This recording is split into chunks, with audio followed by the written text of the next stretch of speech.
welcome back to Animal Crossing New Horizons. I'm dear darling, as you see what's going on our lovely island of Fawnhallow today, where we'll be relaxing as per usual. Yesterday, of course, helping finish off some bits and pieces for a friend's birthday, which, you know, I will tell you about, probably not on the actual birthday itself, but it'll be next week or so.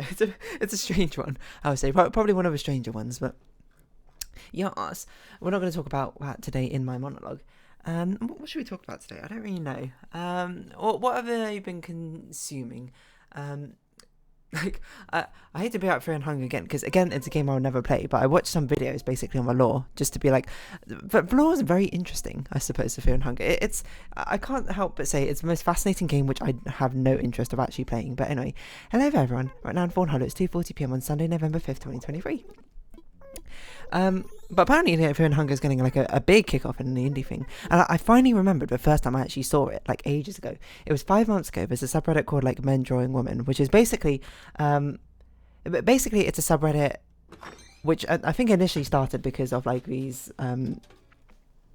comic illustrators or something. There's some notorious ones I can't remember who are men, and they draw like women superheroes in a very like not even just like just suggestive by itself, but like anatomically ridiculous way, or things like that, things that are exaggerated to an extreme degree, which you know, it's I'm not going to say necessarily that they're bad illustrators or anything like that, because I don't think that's necessarily true. It's just more like it's more like technically they're very good, but the conceptual part of it is very strange, I suppose. But yeah, again, I guess anatomy is part of technique, so I don't know. Again, I think it would be hypocritical of me to really talk that much about it, because I'm not a professional or anything. But yeah, I remember, because I remember on that post, not on that post, there was a post which was like, here are some of the ladies from Fear and Hunger, what do you think of her designs? I was like, oh, this is pretty cool. This is like an interesting, like I looked at it and it was like, this looks like a horror, Danganronpa game or something, but I had no idea, and I didn't think about it until now. It's recently resurfaced, and Fear and Hunger is getting a huge like boost, which is cool. You know, we sort of like indie horrors, indie RPGs in general very much got like a pretty solid, like, I'm not going to say a solid reputation, because I'm sure my selection is very, very selectionally biased, because I only play the good ones. Like the ones I hear about, there's probably like a million other terrible ones, or like poorly executed ones which lay buried somewhere in the depths of like itch.io or something, which I've never even heard of. Totally fair. So yeah, I don't know.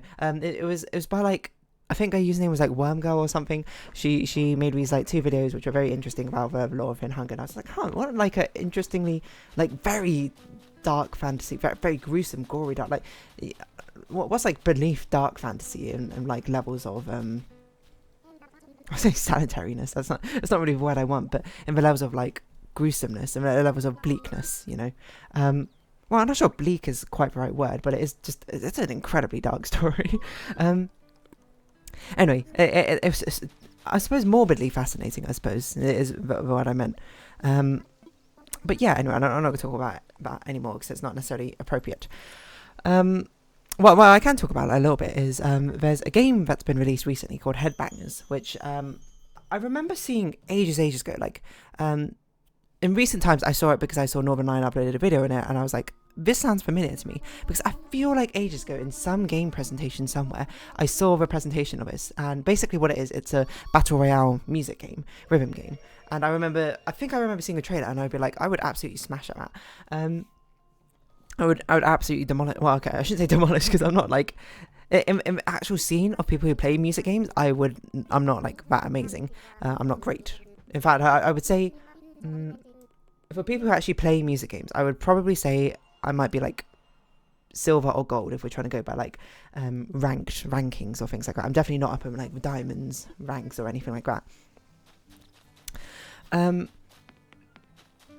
But, you know, compared to the grander scale of people who play video games in general, I'm probably pretty good. I would assume I'd be like in the top, whatever percent, I don't know, 10%? Is that too big, too little? I don't know. People who are in like skillful accuracy. What is up with my word choice today? With my ability, I suppose, when it comes to rhythm games. And my friend was actually telling me about it. He was like, you should play this, dear darling. You it would be really fun to, watch you demolish. And I was like, okay, temper your expectations. I'm not going to win every single game of this. I might be decently good, I would say. But, I mean, he says, I bet you would play and you would win the first 10, like, battle royales you have. And I was like, that seems unlikely. It's like, maybe if I was like a competitive music game player, then I'd have a decent chance. But it's not all pure rhythm game. It's not like, oh, here you go, you play beat map, that's it. It's kind of like Mario Party-esque mini games, but they all have a sort of musical and rhythmical element to them. There's a decent chance, decent amount of like memorization that seems to go into it as well. Like some of it's like repeating sequences that you see, but you have to repeat it with like good rhythm and timing. What I'm just sort of like happy about is the fact that I suppose is a battle royale which appeals to my particular abilities. All we need now is I think there is a puzzle battle royale. I don't really know though off the top of my head, but it's like two genres I'm very good at. It's puzzle games and music games, rhythm games. Because I feel like I spoke about battle royales before on this in this series, like where there's an Animal Crossing video about battle royales, and I was like, it's a shame that all battle royales currently are just like shooters, because I'm not very good at shooters. The only shooter I'm particularly good at is Rainbow Six Siege, and that's not because my mechanical skill at shooting is all very good. It's because I tend to have good, like pretty good map knowledge, or like knowledge in the game, which sets me apart from the people in my skill level. I'm sure as soon as I get higher and higher, that's when you start needing at least a decent amount of mechanical skill to actually hit them headshots. But I don't know, I do like playing Rainbow Six Siege. It has been a hot minute since I've last played. But where was I going with this? I don't really know where I was going with this. I don't even know if it was like a destination I was like vying for when I started this conversation, but I don't know, I might buy it. I'll give it a shot. I don't think it's something I would play on this channel necessarily. Mainly because the games I like to play on this channel, Animal Crossing being the one exception, is I like to play games which have a start and end, like things which have like a complete story arc in some sense, whether it be all the levels in a puzzle game, or whether it be like defeating a final boss, or whether it be like seeing the end of a story, something like that. I like having that arc, because then it feels like these are stories which are coming and going, rather than like a continuous series. Animal Crossing is the only through line, I suppose, connecting everything together, which, if anything, is more like the culmination of my own personal story, if anything, because you see the start of my story, and then eventually Animal Crossing will end, and that'll be like the end of my story. I don't mean like in a macabre way, as in this is when I pass away or anything. I mean like when I stop playing Animal Crossing. But I did say, again, theoretically, when I start streaming, this'll seems like a good game just to sort of like round it out, because those games are fantastic when you're streaming, because they're like sort of like infinite wells of gameplay which you can always come back to and tap into. But yeah, I don't really know where I was going with that. I'm just surprised that is a musical battle royale. I'm surprised it's taken so long. I would have thought, from looking at the mini games, they seem much more sort of like, I would say, about halfway between like Mario Party and actual proper like rhythm game sort of things, which I'm absolutely certain is to make it much more like appealing to the general audience, because you can't just drop actual like rhythm beat maps and beat charts, I suppose, people who don't play rhythm games. That is incredibly overwhelming. It's very difficult to sort of just like get into, because the rhythm games, a lot of it just comes from practice, to being able to read the patterns very quickly. That sort of like musical chart literacy, which just comes from practice. So if you want to looking at this from like a business perspective, if you want to actually have an audience for a game, you can't target just like the people who like music games, and then people, you're targeting a subset of people who like rhythm games, the ones who are competitive enough to want to play a battle royale rather than their own technical, for their own like personal enjoyment, is like a even smaller subset, I suppose. So having it much more sort of widely appealing, I think, is nice. Like the mechanics are easy to pick up, but I would like to see, like if it starts taking off and we get like a large enough audience to sustain these lobbies, it'd be cool to see like a more challenging, more technical, I suppose, music game things which like the thing is, you can't get that technical because the audience is tiny. Like if I take like Project Sakai for an example, like it would be like the equivalent of like all these master or expert beat maps or something. It's kind of what you had to do as a battle royale. If anything, Project Sakai should have a battle royale mode. It should be the other way around. It shouldn't be a game which is a battle royale with musical elements having an expert mode necessarily. But these music games, which the people who play this game already sign up for, was very extreme technical aspect. It should have a battle royale mode. You start with 100 players, maybe not 100 players, that's quite a lot. And then you all play, and as soon as you like miss a note, you perish or something. I mean, you have some of these gimmicky things which you can make it harder, like you increase the speed of the notes of some people, or maybe you like make them like flash in and out, or you like make it so that the hit window is even tinier, something like that, you know. Project Sakai, hire me as a... Okay, don't hire me as a dev. I would be very... Okay, I wouldn't be useless as a dev. If you just drop me into like a game dev position on any game, I wouldn't be useless. I can program. I've just never worked on a game before. And, you know, chances are I've probably not worked with programming language used to make a game. Because I think the one which normally people use is C right nowadays, or like one of the C derivatives, like C++ or something. I used to... I had tried learning C++ ages ago. For whatever reason, I chose it as my first language, which is an inane decision. If you don't do that, don't choose C++ as your first language. Just be a normal person and do like Python or something.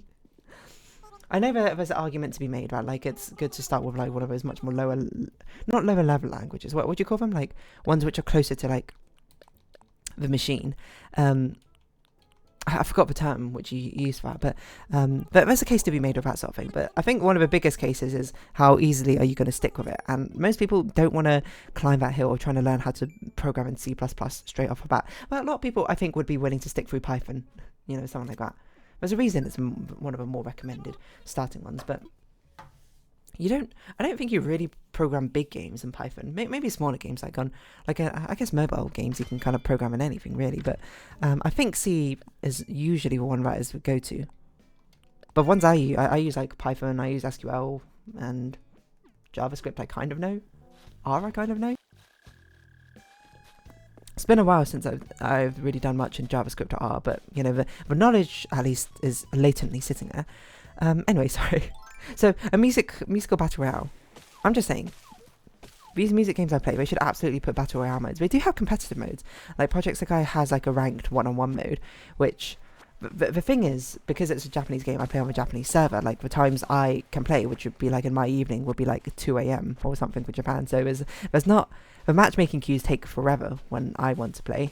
So it's not like the easiest thing to do. I mean, I guess I could play now, but there's not many times where I'm like, I want to sit down, I'm going to climb for Project Sakai rank ladder or something. Sometimes I feel like I should just like see how good I necessarily am. I think I did do my placement matches one time. I got placed into silver because I think that's where you started. I don't remember what my win-loss ratio was, I'm going to be perfectly honest, but I thought it was interesting. If anything, it's a good way to sort of practice and get better and better. Currently there is an event which is called Cheerful Carnival, which is basically you sign up for one of two teams. Right now it's like, well, right. I mean, right now it's a bit complicated. Like, it's not going to make sense because it's something from Japanese culture. But it's like, what hot spring snack is the best? Is it a hot spring egg, or I forgot even what the other group is, like some sort of chocolate thing. I don't even remember it's chocolate, but some sort of sweet thing. And I chose the egg group. And then you match up 5v5, and whoever gets the highest cumulative score wins. But that one's also influenced by like the gacha system in the game. It's not through raw technique alone like the rank matches are. Ooh, another Lily of the Valley. I'm trying to think, does Starlight Stage have a... I don't think Starlight Stage has much of a competitive mode in the sense that you're facing off against someone. A lot of these gacha games tend to have the competitive mode be like a rank, like a ladder which you have to climb by earning more points by either through grinding time or having better cards and scoring or something like that. They tend to have like, I guess like offline multiplayer rather than online multiplayer.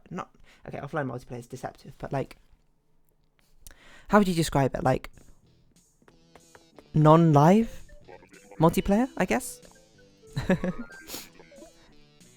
Anyway, the long and short of it is competitive rhythm games should be more of a thing.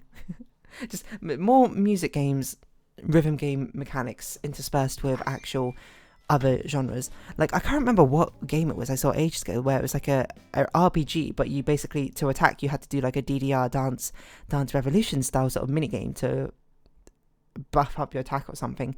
Things like that. I mean, I guess my idea, which might already exist, is there's a battle. It's continuous music the entire time, and music's always going, there's always like a funky rhythm stuff going, and you have to consistently hit the notes throughout the entirety of a battle. But also, I suppose, simultaneously, you need to select attacks which go along. And then to execute the attacks, it will give you like a string or sequence of things to hit. And then the better you hit it, the more damage you do. And things like that. Well, simultaneously, the opponent will be trying to attack you, which will give you other sort of like streams and patterns which you need to input to actually sort of like minimize the effects of the damage and things like that. And it gets very intense with like modifiers and things like that. I don't know how it would work mechanically. And I feel like creating a rhythm game itself is already quite difficult because you're syncing up both the mechanics and the music. I think it must be even harder to, you know, tie in other mechanics on top of that as well. So I don't know. I guess I just kind of want multitasking the game, which, you know, I absolutely love this part of Goodbye Volcano High. Is a rhythm game thing is actually incredibly fun when it gets to the harder difficulties, because it's basically sort of like 2 rhythm games in one. It's like a very basic... there are 2 basic rhythm games, one of them being like a directional input. You just have to hold... you'll be holding the right direction when the marker reaches the point it hits or something like that. And the other one is you had to press it in time. You had to press the correct button as the circle shrinks on the screen. But basically, I suppose mild spoilers for upcoming episodes, is that in one of the performances, it's basically happening simultaneously. You had to basically be doing the 2 rhythm games exactly the same time. And it's really fun. it's genuine. I was like, this is actually really cool. Despite that this game is like a visual novel or something, this is a very cool mechanic in it. I don't know. I just like rhythm games, okay? I don't like all rhythm games. Because I haven't played a lot of OC, which if anything is kind of like the ultimate rhythm game. But one use is fine. Rainy. Because I don't know. I don't like the mechanical clicking element, the sort of like aim trainer sort of element of OC where you had to click on right things. And I know I do have a touchscreen like tablet, so I could just use like a tablet. But you know, I'm just not into it that much. I do like OC Mania though. Yeah, I don't know. You might be like, what about Friday Night Funkin', the one which took over the world, the internet world, fandom world, I suppose, by storm, like 3 years ago or something. I don't know. I felt like I was very late to learning about Friday Night Funkin' train. The only reason I heard about it, I saw images from it here and there, but I didn't know what it was. I never really thought about it. But I think the only reason I saw it was from like a clip of like Lily Pichu playing it or something. I genuinely don't recall. And I was like, oh, this this is a rhythm game. Like, what is it? I looked it up and I was like, I don't know. I never really got around to playing it. But that could be something fun to play. Maybe add that to a list of things to play if I eventually start streaming or something. Because that seems like another fun thing. Here I am basically asking for these sort of things, being like, why don't they exist? I mean, I don't interact with them when they do. Which is very sort of, I'm not sure hypocritical is the right word, but, you know, it's along those sort of lines. It's very silly of me. You know, if you ask for something, you should at least interact with it, I suppose, after you receive such thing. But here I am. Here we are once again, torn into pieces. Anyway, I'm going to record some other videos. I'm going to draw the Okami thumbnail art, and yeah, I'll round this episode here. So if you have been watching, thank you very much. It's been Animal Crossing New Horizons. I've been Dear Darling. Likes, comments, subscription, shares, greatly appreciated. Socials, Discord down below. Hope we see each other again, but for now, it's our farewell. So until next time, bye bye for now.